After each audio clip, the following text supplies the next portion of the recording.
जन्म निष्फलम भवदाज्ञया सफलम क्रियताम ताता क्षम्यताम मम किल्बिषम। हे भगवान शिव, क्षम्यताम, मेरे अपराध को क्षमा करें, क्षमा करें, क्षमा करें, क्षमा। मुझसे भूल हो गई है और भूल मनुष्य से ही होती है, इसलिए मुझसे भी भूल हो गई है, आप मुझे माफ करें, माफ करें। ब्रह्मा ने, भगवान शिव ने कहा, भाई देखो भाई केतक, मैंने तुम्हें माफ कर दिया, तुझे कोई मेरे ऊपर चढ़ाएगा तो निश्चित दरिद्र हो जाएगा, पर यदि कोई मेरा मंडप बना रहा हो, मेरे मंदिर को सजा रहा हो, उस समय यदि कोई तेरा फूल मेरी सजावट में लगाएगा तो वो धनवान हो जाएगा। बोलो जय श्री। इसलिए केतकी के फूल को भगवान शंकर के ऊपर नहीं चढ़ाना चाहिए, केतकी के फूल से सजावट करनी चाहिए। बोलो जय श्री। बोलो शंकर भगवान की जय। भगवान शिव जी ने ब्रह्मा को माफ किया और कहा कि ब्रह्मा, तूने अपनी पूजा करवानी चाहिए, मैं तुझे श्राप देता हूं, तेरी पूजा ही नहीं होगी।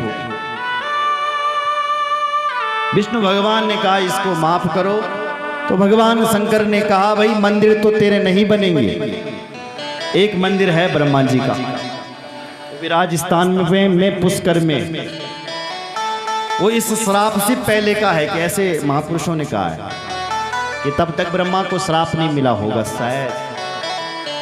अब कोई यदि ब्रह्मा का मंदिर बनाने की कोशिश करता है तो उसके वहीं प्राण छूट जाते हैं। सुन रहे हो? वहीं मंदिर बनाते बनाते, इसलिए ब्रह्मा का मंदिर नहीं बनाना चाहिए, शिव जी ने श्राप दिया। बोलो जय श्री राम। बोले महाराज तो ब्रह्मा कहाँ रहेंगे? तो शिव जी ने बोला, ब्रह्मा जी को हम यज्ञ में स्थान देते हैं, यज्ञ में ब्रह्मा की पूजा होगी, जितने भी यज्ञ होंगे सबसे पहले ब्रह्मा को पूजा जाएगा, जब तक ब्रह्मा को नहीं पूजा कोई भी यज्ञ सफल नहीं। इसलिए आज भी जो बड़े बड़े यज्ञ होते हैं उनमें एक आचार्य होता है और एक ब्रह्मा होता है, और ब्रह्मा का सबसे पहले स्थान, जब भी हवन करो सबसे पहले ब्रह्मा का स्थान रखो, तभी वो यज्ञ प्रसन्न होगा। बोलो शंकर भगवान की जय। जिस दिन को शिवलिंग प्रकट हुआ, ब्रह्मा और विष्णु ने उस दिन उस शिवलिंग की पूजा की, सारी रात भर पूजा चली, इसलिए हम आज उसको शिवरात्रि के नाम से जानते हैं। बोलो शंकर भगवान की जय। भगवान शंकर स्वयं कहते हैं क्या, दिन में तत्ततः पुण्यम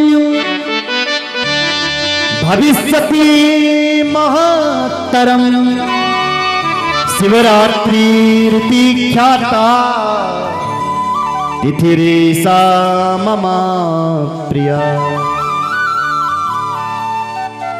तिथिरेशा मम प्रिया। ये शिवरात्रि की जो रात्रि है वो मुझे बहुत प्रिय है। शिवरात्रा अहोरात्रम निराहारो जितेन्द्रियः अर्चयेत्वा यथा न्यायं यथा बलमवंचका।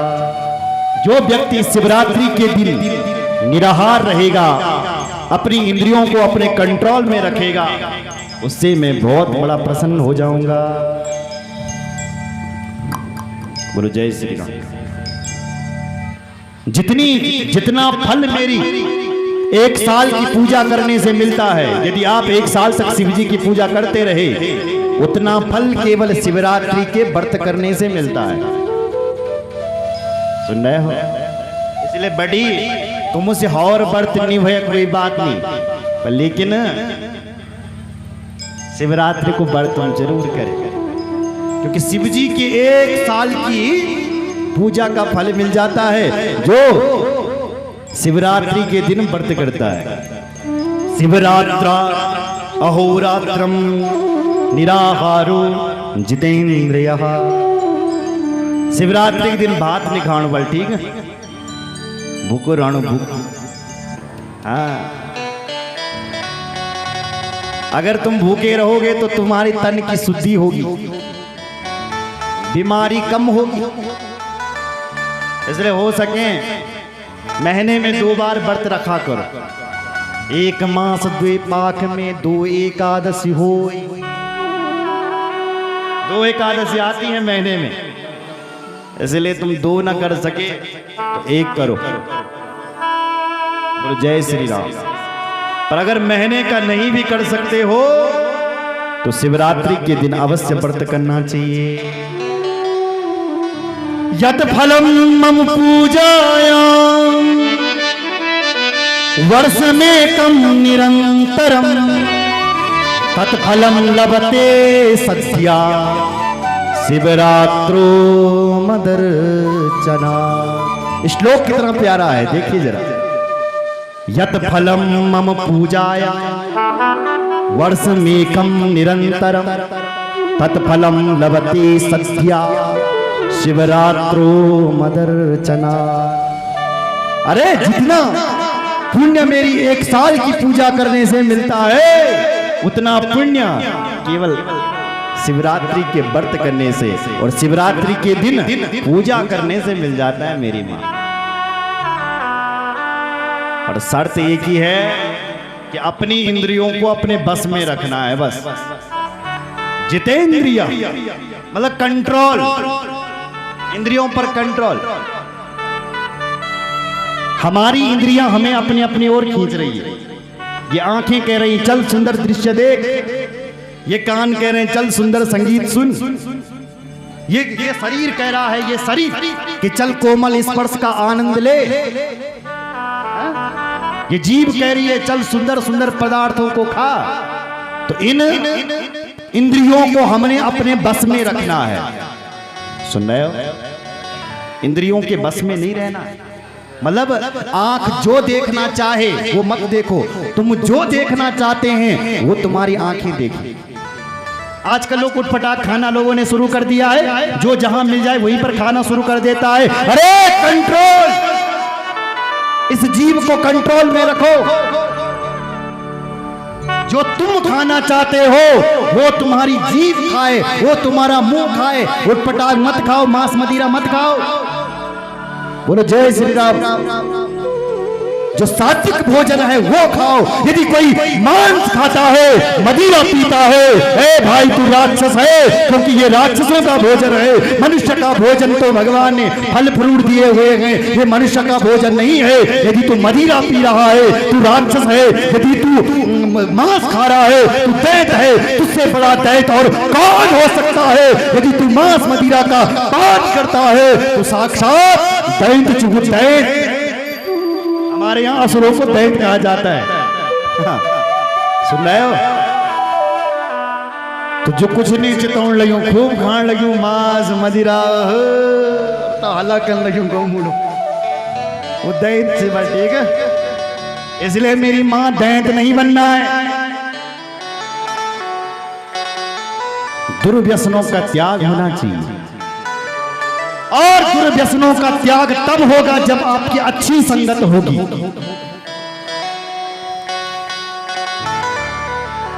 संगत का बहुत फर्क पड़ता है।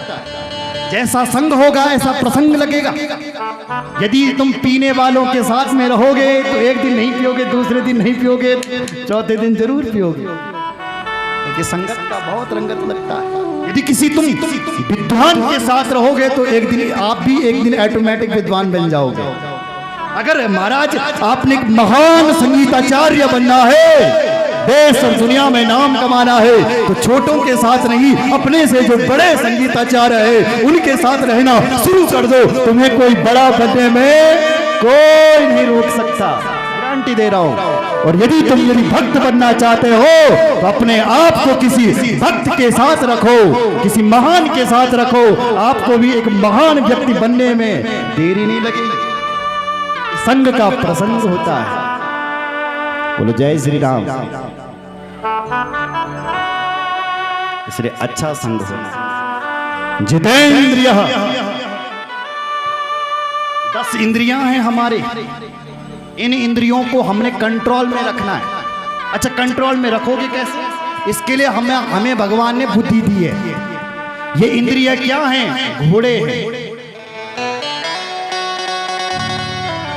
मन क्या है? लगाम है। बुद्धि क्या है? लगाम। इसलिए इन बुद्धि से इन इंद्रियों को कंट्रोल में रखना है।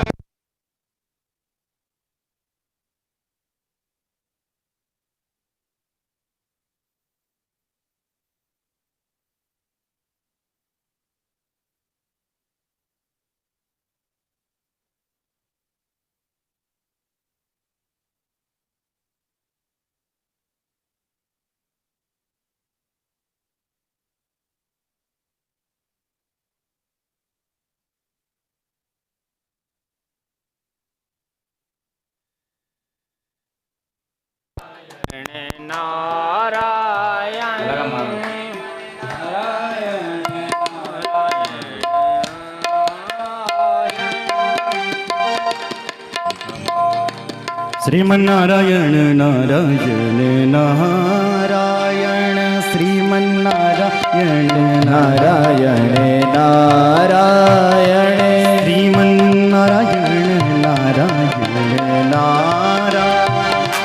श्रीमन्नारायण नारायण नारायण नारायण, श्रीमन्नारायण। बोल नारायण भगवान की जय।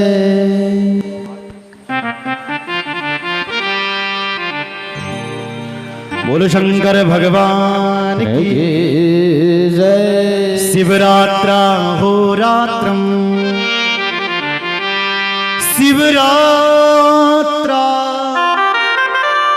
अहोरात्रम, निराहारो जितेन्द्रिया, अर्चये द्वा यथा न्यायं यथा बलमवंचका। इसलिए शिवरात्रि के दिन व्रत करना चाहिए और अपनी इंद्रियों को अपने बस में रखना चाहिए। सुन रहे हो?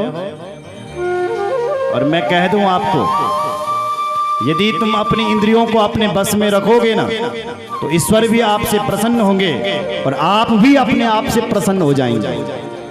अगर हम अपनी हेल्प अपने आप कर रहे हैं तो ईश्वर हमारी हेल्प स्वयं करता है महाराज। अब कुछ लोग ऐसे होते हैं भगवान के सहारे पर रहते हैं, जन भगवान का रोलता नहीं भलो, ऐसा नहीं होता।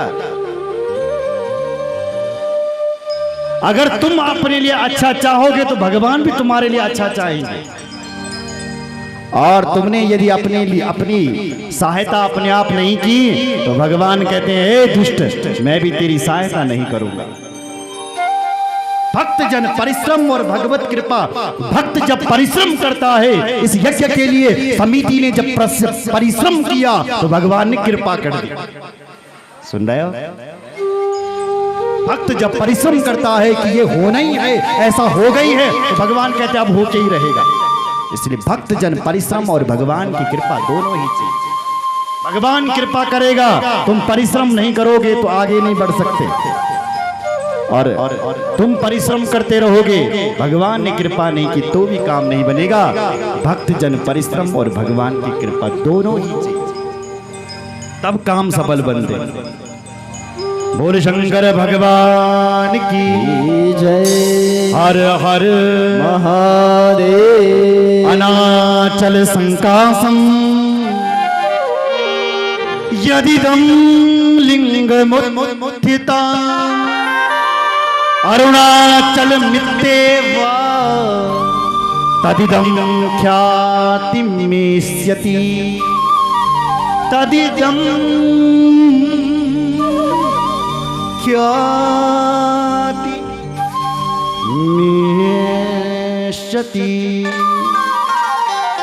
भगवान शिव जी का जहां पर वो लिंग प्रकट हुआ था, उस देश का नाम, जगह का नाम था अरुणाचल। अरुणाचल, आज हम उसको अरुणाचल के नाम से जानते हैं। और वहां पर भगवान शिव जी का वो शिवलिंग प्रकट हुआ था। कहते हैं आज भी वो शिवलिंग दक्षिण भारत में धीरे धीरे बढ़ते रहता है। ये भगवान शिव का वो अचल शिवलिंग है।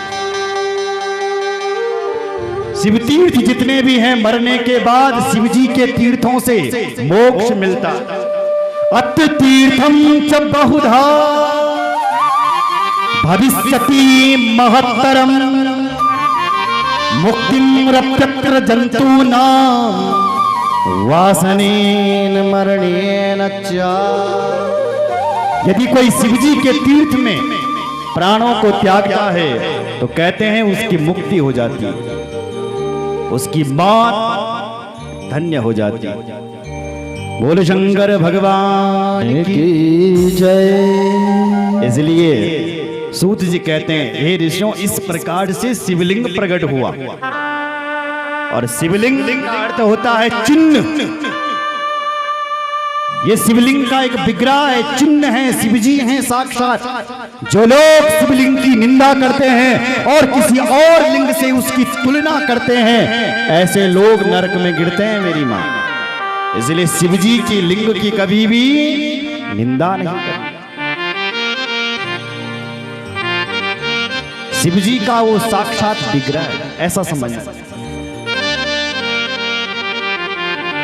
बोले शंकर भगवान की जय। बोले महाराज, यदि हम शिवलिंग की प्रतिष्ठा करना चाहे तो कैसे करें, क्या करें? हमारा भी मन है कि हम भी शिवजी का मंदिर बनाएं और शिवजी की प्रतिष्ठा करें। कैसे हो? बोले सबसे पहले मंदिर कभी भी छत के ऊपर नहीं होता। आपको बता दूं, दो चीजें छत के ऊपर नहीं होती है मेरी माँ। पहला मंदिर, दूसरा यज्ञ। कभी भी हवन कुंड किसी छत के ऊपर नहीं होता है, हवन कुंड तो जमीन में होता है। सुन रहे हो? और यज्ञ कुंड त्रिकोण जैसा बनना चाहिए, जैसे गणित में त्रिकोण होता है। देवी भागवत में जब अंबा यज्ञ का वर्णन किया गया है, तब वहां ये बातें बताई गई है, कितने प्रकार के यज्ञ होते हैं, कैसे कैसे यज्ञ करना चाहिए। बोलो जय श्री राम। कभी देवी भागवत होगा तो विस्तार से बताएंगे। इसलिए जमीन में खोद करके यज्ञ कुंड को बनाए, और मंदिर भी जमीन पर ही होना चाहिए, छत के ऊपर मंदिर नहीं। जिस जगह पर आप मंदिर बनाना चाहते हैं, सबसे पहले विद्वान ब्राह्मण को बुलाएं, उस जगह की पूजा कराएं और उस जगह पर नवरत्न डाल।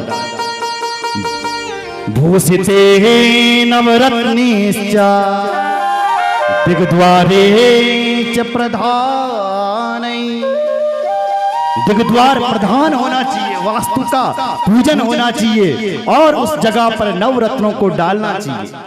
और फिर नवरत्नों को डालें, फिर विद्वान ब्राह्मण से पूजा करें।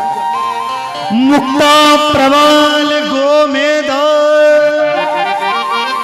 वज्राणी नवरत्नकम मध्यलिंग महद्द्रव्यम निक्षिपेत सह वैदिके निक्षिपेत सह वैदिके।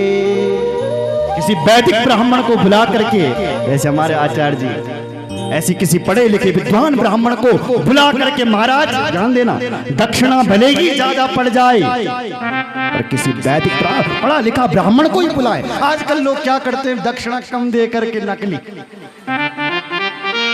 ऐसा नहीं चलेगा। दक्षिणा भले ही ज्यादा पड़ जाए, किसी पढ़े लिखे वेदाचार्य को बुला करके यज्ञ करवाना चाहिए। बोलो जय श्री राम। और फिर गड्ढा खोदें, उसमें नवरत्न डालें, द्रव्य डालें, उसके बाद मध्यलिंग में शिवलिंग की स्थापना करें। और लिखा है पार्वती की स्थापना अलग ना करें। क्यों? बोले जलहरी ही पार्वती है, वो जो लिंग है वो शिव है, और जो जलहरी है वो साक्षात मां पार्वती। यहां लिखा है पीठ अम्बामयं सर्वं शिवलिंगं च चिन्मयं शिवलिंगं च चिन्मयं। वो साक्षात शिव और पार्वती है, जो जलहरी है वो पार्वती है और जो लिंग है वो साक्षात शिवलिंग है। इसलिए शिव जी से शक्ति को दूर ना करें, शक्ति को तो साथ में ही होना चाहिए। इसलिए जलहरी ही शक्ति है और लिंग ही शिव है। बोलो जय श्री राम, बोलो शंकर भगवान की जय। और बता दूं, शिवलिंग छोटा नहीं होना चाहिए, नकली शिवलिंग भी नहीं होना चाहिए। आजकल बाजार में लोग नकली शिवलिंग भी बेचने लगे। नर्मदेश्वर महादेव से लाया हुआ जो शिवलिंग है वो होना चाहिए। कितना बड़ा होना चाहिए? बोले निर्माणकर्ता के 12 उंगली से बड़ा होना चाहिए। ऐसे करके निर्माणकर्ता के 12 उंगली से बड़ा शिवलिंग होना चाहिए, ऐसा यहाँ लिखा हुआ है। लिंगम पीठम चरेत्वैकम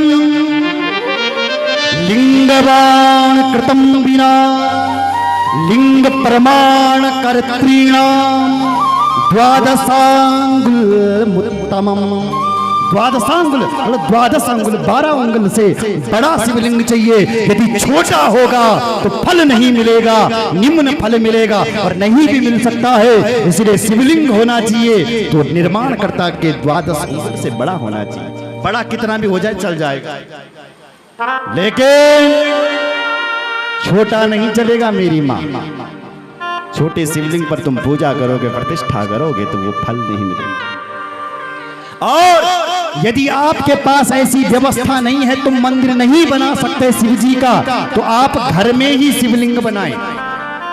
हमारे यहाँ कई प्रकार के शिवलिंग, आगे मैं बताऊंगा, कई प्रकार के शिवलिंग आप बना सकते हैं।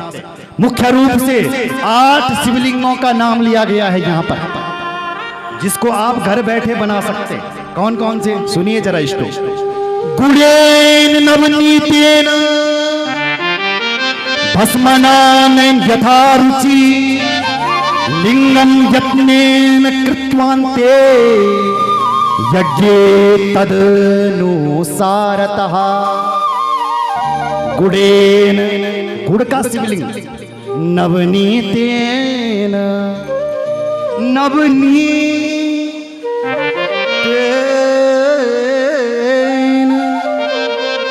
पहला शिवलिंग बताया है गुड़ का शिवलिंग।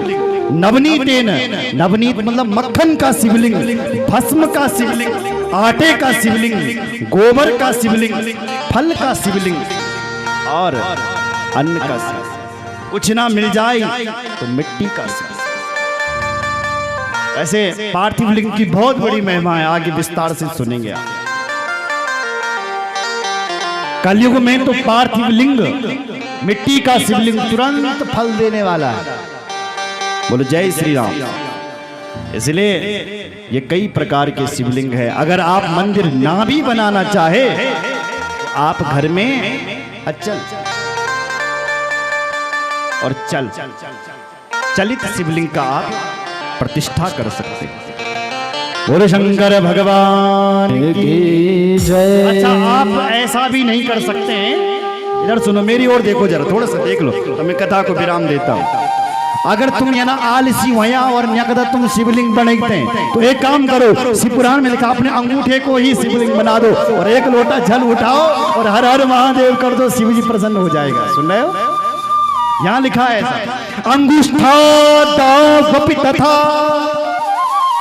अंगुष्ठादावपि तथा पूजा मिच्छन्ति केचन लिंग कर्माणि सर्वत्र निषेधोस्ति न करिचिद।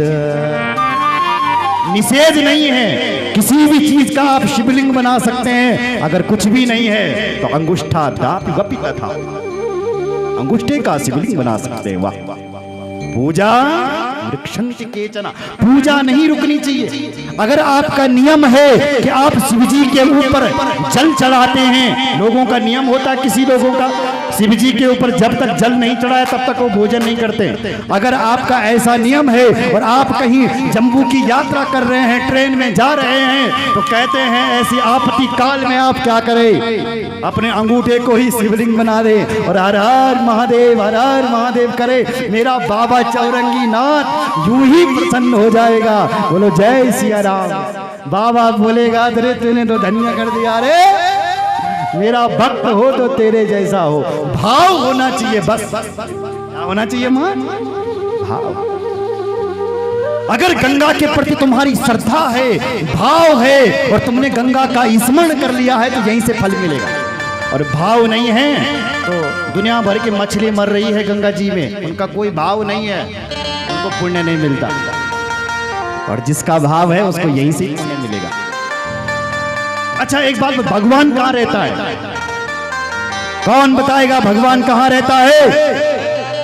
अच्छा कुछ देखो आचार्य यकलाना हाथ या मंगल भगवान। एक काम करता हूं मैं, तुम्हारे अगर तुम्हारे हृदय में भगवान है ना तो मैं तुम्हारे हृदय का एक्सरा करवा देता हूं। क्या भगवान दिख जाएगा? बोलो नहीं दिखेगा तो बताओ भगवान रहता कहाँ है? अरे भगवान तुम्हारे विश्वास में रहता है। कहां रहता है? विश्वास। जहां तुम्हारा विश्वास है कि मेरा भगवान हृदय में है तो तुम्हारा भगवान हृदय से ही प्रकट हो जाएगा। जहां तुम्हारा विश्वास पक्का हो गया कि मेरा भगवान यहाँ है, अरे वो परमात्मा, वो ईश्वर, वो भगवान वहीं से प्रकट हो जाएगा। बोलो जय सिया राम। प्रहलाद की निष्ठा देखो, हे पिताजी मेरा भगवान तो खंबे में भी है। तो जैसे प्रहलाद ने कहा कि मेरा भगवान खंबे में, उसका विश्वास पक्का था, तो भगवान नरसिंह वहीं से प्रकट हो गया। भाव होना चाहिए, प्रेम होना चाहिए। तुम्हारा जहां प्रेम प्रकट हुआ वहीं से वो भगवान प्रकट हो जाएगा। और शंकर भगवान की, इसलिए अंगूठे में भी आप शिव जी की पूजा कर सकते हो। और दूसरी बात इधर देखो, कभी भी शिव जी के मंदिर में जाएं तो घर से जल ना ले जाएं। शिव जी के मंदिर का ही जल शिव जी को चढ़ता, शिव जी के मंदिर का ही जल चढ़ाना चाहिए। क्योंकि जो शिव जी के मंदिर में जो जल आ रहा है मेरी माँ, वो कोई साधारण जल नहीं है। शिव पुराण में उस जल को साक्षात शिव गंगा कहा है, गंगा जल कहा। इसलिए शिव जी के आसपास जो जल बहता है वो कोई साधारण नहीं है, वो तो गंगा है। कौन सी गंगा है? बोले शिव गंगा है। बोले जय श्री राम। लिखा है आगे, लिंगादस्तम सतम पुण्यम क्षेत्रे मानस के पिदु सहस्रारात्रि मात्रम तू पुण्यम क्षेत्रे यथार्सके। यदि किसी मनुष्य के हाथों से शिवलिंग की स्थापना हुई है तो सहस्रा 7 कोश 7 हाथ का जल साक्षात गंगा जल है। सहस्त्र कहते हैं 1000 हाथ का जल साक्षात गंगा जल है। गंगा जल ही समझना चाहिए। इसलिए शिव जी के मंदिर में आप कभी भी जाएं तो घर से ना ले जाएं। शिव जी के यहाँ जो जल आ रहा है उसी को ही शिवलिंग पर चढ़ाएं। और यदि किसी ऋषि के हाथों से यदि शिवलिंग की स्थापना हुई है तो 10,000। और यदि किसी कोई स्वयंभू शिवलिंग है, अपने आप प्रकट हुआ है, उसका तो कई हजार है। इसलिए शिव जी के मंदिर में शिव जी का ही जल चढ़ाएं। पुण्यम क्षेत्रे स्थिता वापी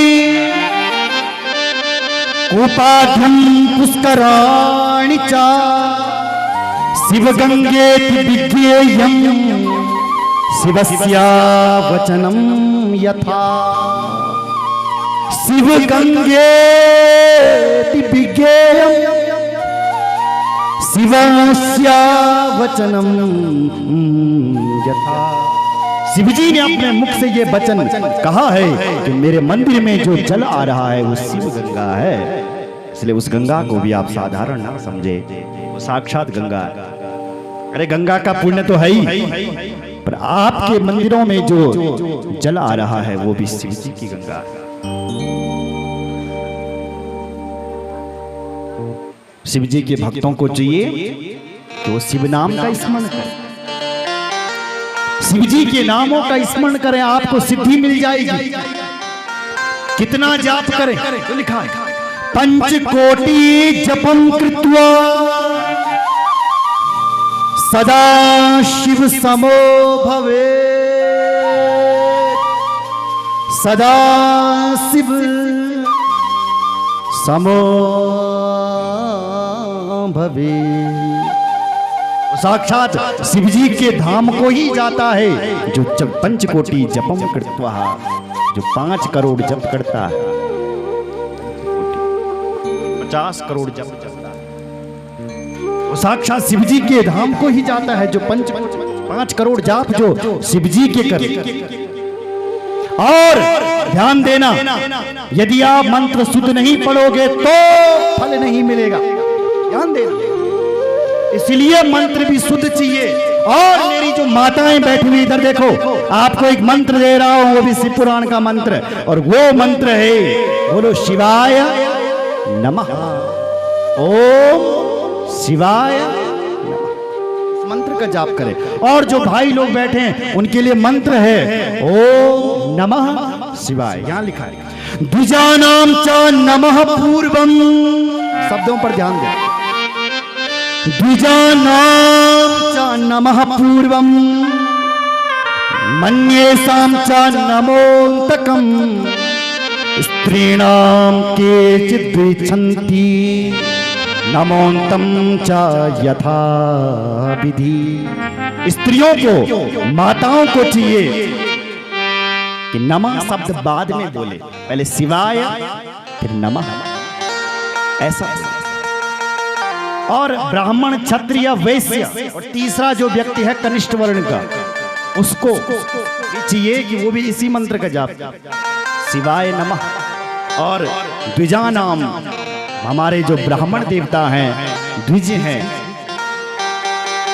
ब्राह्मण देवताओं को चाहिए कि ओम नमः शिवाय, पुरुषों को चाहिए कि ओम नमः शिवाय, इस मंत्र का जाप करें, आपको सिद्धि मिल जाएगी। बोलो जय श्री राम,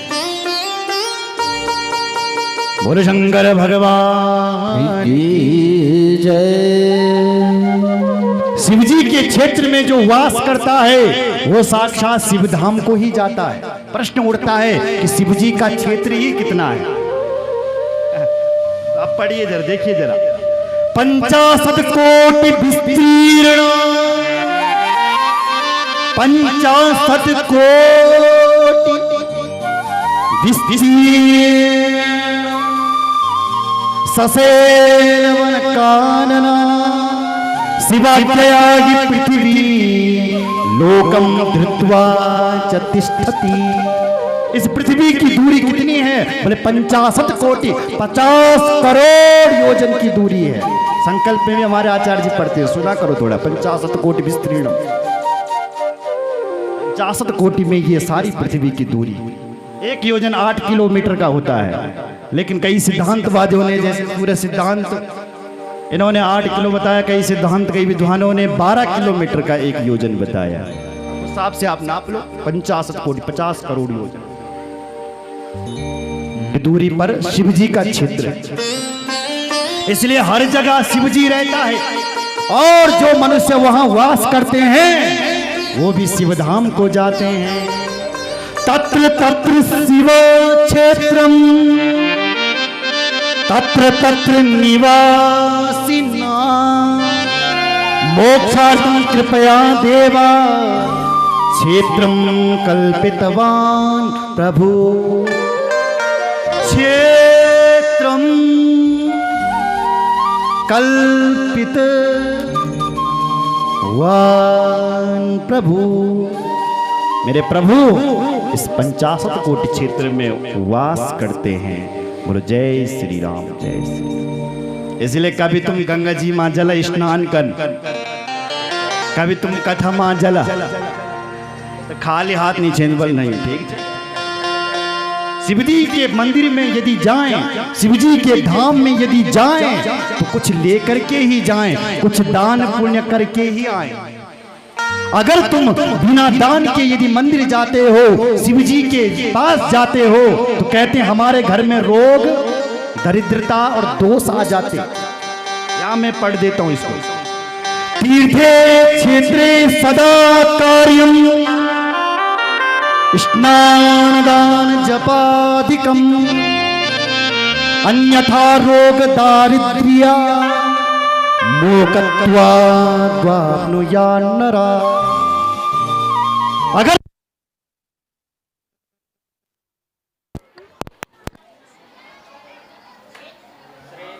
नारायण नारायण नारायण नारायण नारायण श्रीमन नारायण नारायण नारायण श्रीमन नारायण नारायण श्रीमन नारायण नारायण नारायण। बोले शंकर भगवान की जय। तीर्थे क्षेत्रे सदा कार्यम स्नान दान जपाधिकम। जब आप तीर्थ में जाएं कभी, तो उस तीर्थ में स्नान करना चाहिए, दान करना चाहिए, हो सके तो जप करना चाहिए। जप करने से हमारी वाणी शुद्ध होती है, सुन रहे हो? उपवास करने से हमारा शरीर शुद्ध होता है, और दान देने से हमारा धन शुद्ध होता है। जय श्री राम। वाणी को सिद्ध करना चाहते हो तो महादेव के मंत्र का जाप कर लो। यदि तुमने महादेव के मंत्र का जाप करना शुरू कर दिया है, तो आपको वाणी भूषण बनाने में कोई कसर नहीं छोड़ेगा। सुन रहे हो? जो अपने मुखों से जप करता है वो वाणी भूषण बन जाता है। विद्या काम गिरीशम। भोले बाबा की यदि कोई आराधना करता है तो वो विद्या में पारंगत हो जाता है। बोलो शंकर भगवान की।